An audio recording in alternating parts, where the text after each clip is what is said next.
Welcome to Your City Connections, where you get to meet entertaining and informative guests.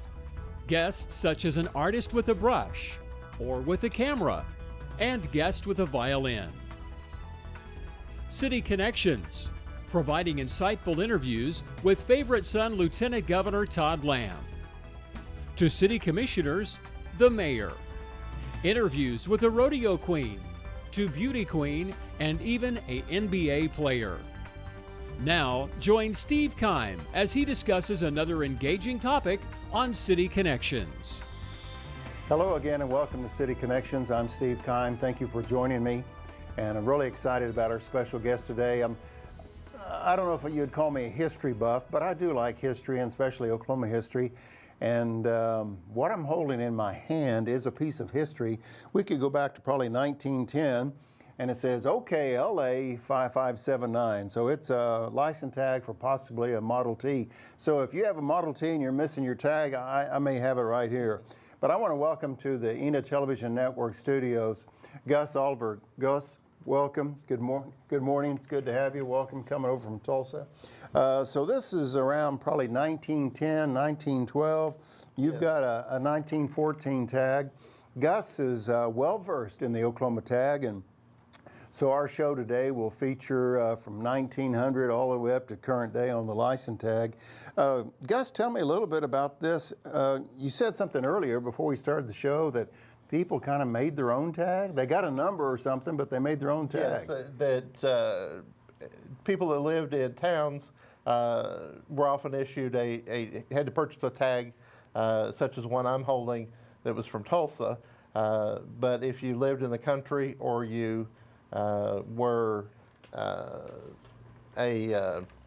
lived in a town that didn't issue tags, right, then you had to have your own tag if you went out of state.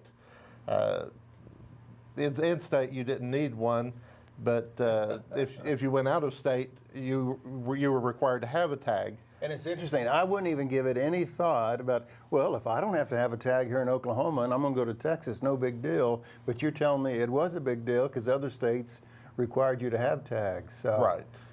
As you can see, some of the early day challenges of getting everybody on the same system of really having a tag.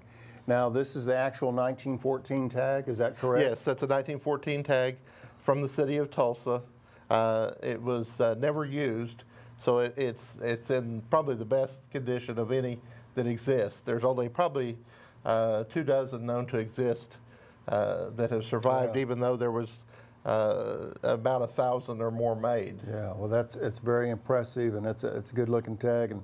And Gus, by the way, came all the way over from Tulsa today, who is a former Enid resident, by the way, and he brought a suitcase full of tags, and we're going to show those tags throughout the show. And so thank you for joining us on City Connection. You know, Gus, when I think of tags, I think of Oklahoma is okay. As a kid, born and raised, and as a kid growing up in Oklahoma, I just remember that phrase, Oklahoma is okay. And throughout the show today, we'll ask Gus about some of these phrases and so forth. But Gus, tell me about your involvement in license tags. We'll go through the decades of these tags, and you can explain, but personally, how did you get involved in just...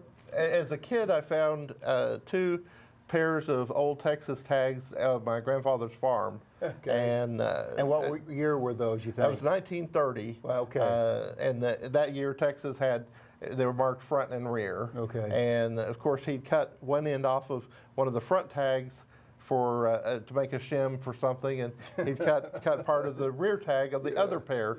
Yeah. But I do have, I've had one of the pairs restored and have those on my wall. How about that? That's impressive. And when sometimes we lose sight of that, but the license tag from the teens and the 20s and the Depression and World War II time, those are really a snapshot of history. You know, when you look at that and the emphasis, and so that's the fun thing for me about history, right, is that time period. Let's go to the beginning, Gus. Say the tags that we held up were like from 1910 or to 1914. Now that is the start of the Oklahoma tag. Take us back to the beginning. Okay. Well, then in 1915, the legislature passed an ordinance that you had to have a state-issued plate that would replace all the city plates. The Okay. cities were no longer allowed Okay. to tax you and require a plate. Now, excuse me, Gus, are you aware? Do you know if all cities provided the tags? I mean, got involved in the tags, or was it just kind of an Oklahoma City, Tulsa thing? There were quite a few towns. It's likely that some towns didn't do that. In the book that I wrote, I did compile all the known towns that, and as I recall, I'm thinking there was about 30 to 40 towns that either a plate's been found or there's been a reference to a newspaper article, like a vehicle drove into Lake Bell that with a Guthrie County plate number. How about that? And so we know that they had Guthrie plates because of that article. So we move into the 1920s. Tell us about that time period, and how was the tag developing at that time? Okay. Well, one interesting point. Well, the state, backing up just a little bit. Sure. The state sure. was the first to, when they passed that ordinance, to require the plates be made at the prison. And so, actually, another state, I don't recall which one, we tied with them. Our 1917 plates were made at McAllister. Okay. And we'll talk about later on the show when they had the prison riot and things burned down and what the state did at that time. But we'll work our way to that decade. Anyway, getting back to the 20s, as you mentioned, that one minor thing that they started issuing pairs in 1920 and discontinued that in 25. And when you say pairs, you're talking about a front tag and a rear tag. Okay. And back in 19, a lot of people were cheating the system because there were no titles, there was no radio checks or computer checks of registration. So if you had, it was based on the cost of the car. So if you had a Lincoln, you paid quite a bit more than the guy that had a Model T. Okay. So a lot of people would register their Lincoln as a Model T and get a cheaper tag. Imagine that. And so anyway, to discourage that, in 1924, they issued tags. A Ford had a special tag that had an F in the middle of the tag. If it was any other automobile, it just had a period to divide the number. Wow. And then also trucks were being registered as Model Ts, so they put a T on the tags for trucks. Well, Gus, it's obvious that we could probably talk 3 hours on the license tag. So let's move right along and let's jump to the 30s, say the Depression years. Anything special about impacting the Oklahoma tag at that time during the 30s? Well, the Tax Commission started taking over making the tags, I think, in 1932, and they put the word Oklahoma on there for the first time. Prior to then, it was OKLA. Okay. Just kind of like the one that I was holding here that just has OKLA and the number. So Oklahoma was introduced in the 30s. Right. And then we went back to pairs in 36. The front tag just had a hyphen. The rear tag had an R, and that was apparently not self-explanatory enough, so they put an F on the front tag for 1937 and continued with pairs until 1942. I see. Well, we move into the 40s. We've got World War II. And I'm sure, there were shortages, I'm told, of everything from metal to rubber and so forth. How did that impact the tag system for Oklahoma? That for 1943, they went to a windshield sticker, which was a common practice among other states, but they weren't real happy with the results from that, and they went to a single tag for 44 and 45 and continued the single tag since then. Very good. My special guest today on City Connections is Gus Oliver from Tulsa, former Enid resident, by the way, and he brought his collection of license tags, and we'll show those tags throughout our show today. And we appreciate Gus coming over today to talk to us about really the history of the license tag starting back to, say, 1910. So thank you for staying with us on City Connections. We'll have more history lesson about the Oklahoma tag right after this.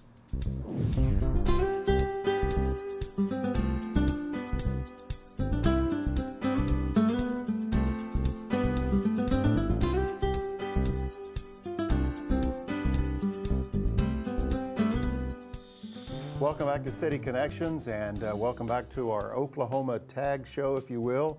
Oklahoma is okay. I think we all recall seeing that particular slogan. And we're going to talk about additional slogans that were introduced in our tag system. And my special guest on City Connection, a former Enid resident, Gus Oliver from Tulsa, brought a carload full of license tags to share with us today. Let's back up just for a moment before we talk about the 50s, Gus. You said something about back in the 30s, Depression time, that there were monthly tags, and if you lived in Texas, Arkansas, and you moved to, say, Oklahoma, you could get a month tag, not a year tag? For commercial vehicles, Okay. that there was reciprocity between states on a passenger vehicle, so you were fine with whatever tag you had. Although they tracked you when you moved in, you had to get a visitor tag that was free. And then if you stayed too long, then you had to buy an Oklahoma tag. But for out-of-state vehicles that were commercial use, including like buses and other things, other vehicles like that, then they had to purchase an Oklahoma tag. But they were given the option that they could buy a monthly tag at 1/8 of the annual cost. Wow. Well, I remember in early days for me, the dread each year to go stand in line to get my license tag. You just hated to do that. And now, with your explanations, I can understand why our system was just as complicated and as cumbersome as it is. Gus, let's move to around 1955. It seems like powers that be decided to get into the marketing mindset, and they decided to put on tags, Visit Oklahoma. Now, this was in the mid-50s, you think? Yes. That's the slogan Visit Oklahoma was added. A lot of other states were adding slogans to their tags as well. And So we're just following what other folks were doing, I guess. Right. Oh. We move into the 60s, and again, I'm getting a little bit more familiar with the 60s when it comes to the car tags. I guess the county designation took place at that time. Can you tell us how that came about? Well, it's starting back in 1940 that the counties were rated. The Oklahoma County being the largest one got number 1, Tulsa County number 2, and down the line. They had to rearrange a few of the county numbers because of troops in smaller counties to keep from overflowing the tag numbers. But anyway, when they got to, then every decade they changed it based on the census. And so in 62, when they were making the 1762 plates, they were using the 1960 census, but I think 52 or so of the counties changed. Everybody was used to what county number something was. Everybody got upset when so many of the counties changed their numbers. And that caused such an uproar that the legislature got to thinking, well, if we made the county designation based on the name of the county never changes. So that would be a better solution. So most of the county designations are derived from the county name. With a couple of exceptions, Oklahoma County was too big, so all of its designations started with X. And X or Y, right. And then Oklahoma County started with Z. Tulsa County was Z. Yes. Yeah. Well, I remember as a kid growing up seeing a lot of X. I'm thinking, well, I don't know if that makes sense or not. Then you'd see the Z for the Tulsa area. Speaking of the slogan, you said in the mid-50s, Visit Oklahoma was, imprinted on the tag. Oklahoma is okay. That is very much a very popular slogan. When was that introduced? That was in the 60s. Okay. Pardon me, but I don't recall exactly what I don't have to have the date or hour, but anyway, if we could just frame it in the 60s. And a quick story on that I think, I believe Lieutenant Governor and I at the time had suggested the Oklahoma okay because from the play. And some grammarians in the legislature said that's not proper. It needs to be Oklahoma is okay. And so that's my understanding of the origin of that slogan. Okay. Interesting. And I can see how that would happen. I remember as a kid growing up in Perry, when the orange and black tag came out and the red and black, being in Perry, I was real close to OSU, and so I remember the red and white tag, and then I remember the orange and black, and the orange and black, well, I'm not sure about that color, but that was that mid to late 60s? The orange and black was in 68. 68, okay. And it did, in fact, the story that I've been told that the Oklahoma City Police Department would not put the orange and black plates on the motorcycles. There was already a special plate for the police cars, so that wasn't an issue there, and they actually wound up with a renumbering the 1967 red and white plates to use for 1968 on the police motorcycles. Well, I heard there was some color controversy on certain people. If they were OU graduates, they refused to have an orange and black tag, and that sounds like Oklahomans to me. After that, it was decided that the orange and black colors would not be used again. Yeah. And Gus brought along some orange and black tags for us to take a look at, and we'll incorporate those in the show as well. That also happened to be the first year for vanity tags. Interesting. To me, vanity tags, that was just kind of recently in the 90s or something like that. But you say it even started back in the late 60s. Yeah, 68. What would be an example of the very early vanity tag? What would? Well, it would be something different than the conventional numbering. Okay. That like one of the tags I brought is YA-1, which you might think of as a vanity tag, but that actually is a Oklahoma County tag standard issue. Okay. Gus, on these tags, you've got Oklahoma is okay, you got Visit Oklahoma. These slogans have changed for the past 60, 70, 80 years. Was it just an effort to update the image of Oklahoma to change the slogans? Why would they change from different ones? People tend to get tired of the same thing. My special guest today on City Connection, Gus Oliver, and as you can tell, Gus is a wealth of information about the Oklahoma tags. And I was reading an article by a mutual friend, Chuck May, and is a little bit about the tags, or Oklahoma tags, and their history. And that's how I got introduced to Gus, and I appreciate him coming over today here in our ETN studios to talk about this. Gus, let's move up to the 70s. Was there anything exciting that took place in the 70s in regard to our tags? Well, one significant thing, we had the prison riot in 1973. That's right. And the tags, most of the tags had already been made for 1974, and most of those burned up in the riot. And one of the plates that I brought is a 74 survivor of the riot. It was never issued, but anyway, they wound up, most of the tags just got stickers for 74. A few types were remade with the 74 embossed date on them. And then for 75, everybody got new plates, but they were made in Arkansas.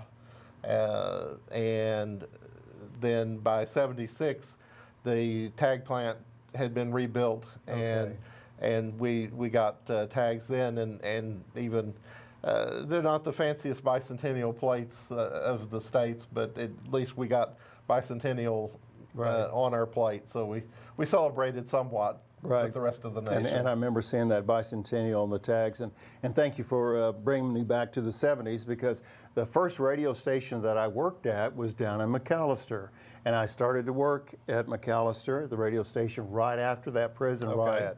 So I'd really forgotten about the license tag and the fire and all that in the plate. So, well, my special guest again is Gus Oliver, our license tag expert today.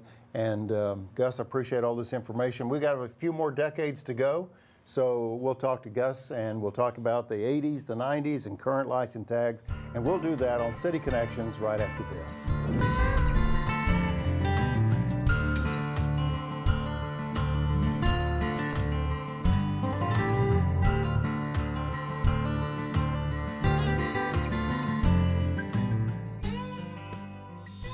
Thank you for staying with us on City Connections. I'm Steve Keim, and my special guest today, Gus Oliver. And Gus, we've been talking since the 1910s about the Oklahoma license tag. Well, we're up to the 80s. And I think the 5-year plate was introduced, and you're the history buff. Tell us what the 5-year plate was all about. Well, the intent was to issue new plates every 5 years. We issued the first multi-year white and green plate in 1980. It had a debossed 81 date on it, and then we next got sticker with an 82. But then in the meantime, I think at Governor Nye's suggestion, other states were getting more interesting looking plates, and so the we refer to as a Sunbelt graphic plate came out in '82, which would have had an '83 sticker for the first ones of those. And I appreciate you mentioning the kind of the creativeness of other tags, because as an individual growing up in Oklahoma, you knew what a Colorado tag looked like. Mm-hmm. I mean, it had the Rocky Mountains on it, or I mean, you could really identify these New Mexico tags or California tags. I mean, they were very obvious, and we would just have maybe a white-looking tag with some numbers, but you always identified that Colorado tag. So other states were leading the way. Anything else in the 80s that was special in regard to tags? Well, then at the end of the decade, we went to the Osage Battle Shield plate. That's the one before it said Native America at the bottom. Yeah. Okay. And that's the tag that I have in my garage in the late 80s. It's got the word Oklahoma, but it has OK underneath that. But OK is in tan colors. Why is that the case? Were you the graphic artist on that project? I don't know that much about the choice of the colors on there, but if you do, if you look at that tag, you'll see Oklahoma, but OK is brown. Right. So, but I might mention that tag, the Automobile License Plate Collectors Association voted that tag as for the plate of the year. It tied with, I believe, Nova Scotia for first place. Interesting. So it was well received by the collectors. I didn't think you knew that. I didn't know that. That's great. Let's talk a little bit about tribal tags. My wife has a tribal tag on her car. When were those introduced and why? Okay, I believe it was in 1984, the Sac and Fox tribe. Okay. Was the first to issue those, and it started a long ongoing battle between the tax commission and the tribes. And let me add that Oklahoma's Jim Thorpe is a member of the Sac and Fox tribe, so sorry. Anyway, it's kind of a battle of revenue, but as I understand, the final verdict that the Supreme Court ruled is basically as long as the tribe would allow somebody with an Oklahoma tag to drive across the tribal reservation, if they recognized the Oklahoma tag, then Oklahoma had to recognize their tag. Okay. And so that's probably condensing it a little, but that's the general concept is the reciprocity that the states had extended to the tribes as well.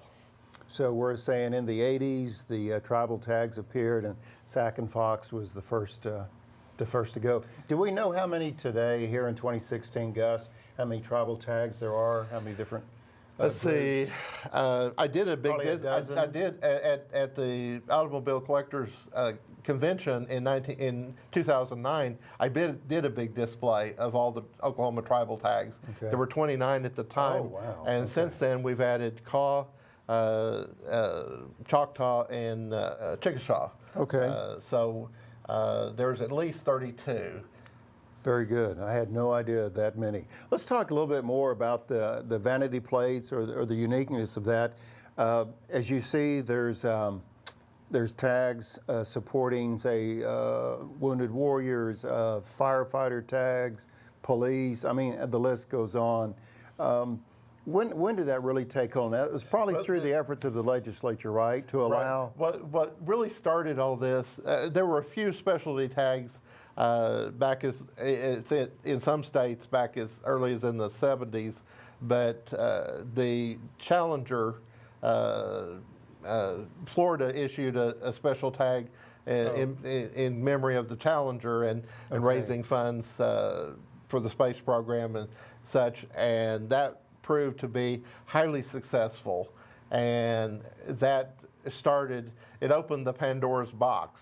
Then every other organization wanted their own tag, in virtually every state. So some states have been very restrictive on issuing the special plates.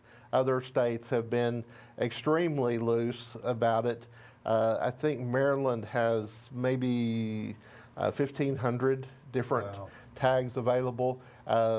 We, I believe, at 200 or 300. And I remember visiting with the legislator about those specialty tags at one time, and I think he shared with me that there needed to be X amount of signatures in support of a particular unit before the legislature would, consider it or accept that. Oklahoma is really one of the easiest states to get special plates. If you can get legislative approval, you have to get 100 prepaid applications. And ironically, at that, most of the special plates fail to get the 100 prepaid. Wow. And in fact, part of that's for lack of publicity. A God We Trust plate on the last day that it was available, there was only 39, or there were 39 applications away, and they didn't make the 100 mark. Well, no, I brought 40 applications to Oklahoma City on the last day to make sure that it made. Okay. And well, Gus, bring us up to, say, the 1990s, 2000 to current. We'll group a couple decades to there. What's taken place with the tag in the last 20 years, let's say? Well, they continued, that 1980 plate continued to be on the cars for quite some time, and then they did not replate. Just you could replace your plate if you requested it, or you bought a new vehicle, you normally would get a new plate with that. But there was a lot of really bad plates out there, and so in 2008, I believe it would be, the legislature was looking to replate, and in fact, I supplied them with a lot of pictures of really bad plates that were out there, and from what I understand, when there was quite a bit of controversy, should we replate or spend that much money to replate? Then they showed the pictures, and then as I understand, it was almost unanimous to replace it with the current plate that we have, which was also chosen by the automobile license plate collectors as plate of the year. Way to go, Oklahoma. Gus, I've lost track of how many times I've gone to the tag office now and just to get my sticker. Got the same tag, but I'm just putting that sticker or the month and the sticker on there. How long have I been doing that? Well, say you would have. My car's 11 years old. Okay. So. Well, the first tag, the first one that of the current design would have normally had a 2010 sticker. So count that up. All right. Anything currently? Is there anything in the works? Here it is, 2016. Do you? It sounds like you're kind of a consultant to the legislature on license tags. Anything in the works about changing? The legislature has approved replacing all the plates again, and that'll be effective sometime next year. I believe that starts in the middle of next year. Do we have a new design, or can you say? The design, I think, is in the finalization stages. I haven't been consulted on the design, but an article that I read said that it has the scissor tail on it. Okay. So I don't know much more about it than that. All right. Now, are the tags, besides during the prison riot times back in the 70s, are they still being made here in Oklahoma? Yes. When the Connors Correctional Center was built and opened, I think, about 1980, they transferred all of the tag manufacturing from McAllister, the Big Mac, to Connors there, Bahominy. Okay. And I believe there's another one of the prisons does a few of the other tags. There, at least at one time, they had to silk screen some of the tags, and another prison did that part of it. But now we've gone to that computer printing type. When we went to the flat plates, the technology of that changed dramatically and allowed for a lot more plates to be made. That they print the whole sheeting with the tag number and all before it ever goes on the metal, and then they have a process of gluing that long sheet that's hundreds of feet long to the sheet metal, and then stamping each individual plate out of that. Wow, interesting. Well, Gus, we've spent the last 30 minutes here talking about 100 years worth of tags here on Oklahoma history, if you will. As we close out the show, is there anything that we haven't covered? We've been talking about car tags. Maybe there's trucks, tractors, or something like that. Is there an interesting fact that we haven't covered in our show today? Yes, there is. In particular, when the tags were required for the automobiles in 1915, they also required them for farm tractors, as well as other type of road equipment. And in Oklahoma, there were probably more tractors than there were cars at one certain time. Quite a few tractors, and in fact, one instance that I found, someone was afraid to plow their field without a tag on their tractor. That was how concerned they were at the time about having the tags on there. But they finally discontinued that in 1937. But that's one thing that I was able to complete my collection of every year of farm tractor tag. Very good. Gus, you have been a wealth of information on car tags. Who would have thunk it? Who would have thought there was this much information? But thank you for taking us down memory lane. And, all right. And I'm sure folks that are watching the show said, yeah, I forgot about that. Or I remember when it was Oklahoma or Visit Oklahoma and some of those tags, and I remember those not so attractive orange and black or red and white tags. Thanks for coming over today. Appreciate Thank that. you. And welcome back to Enid, the former home for Gus Oliver. So thank you very much. And thank you for joining us today on City Connections. Hope you have enjoyed our topic on Oklahoma is OK, our license tag show. So until next time, thank you for watching. I'm Steve Keim, and make it a great day.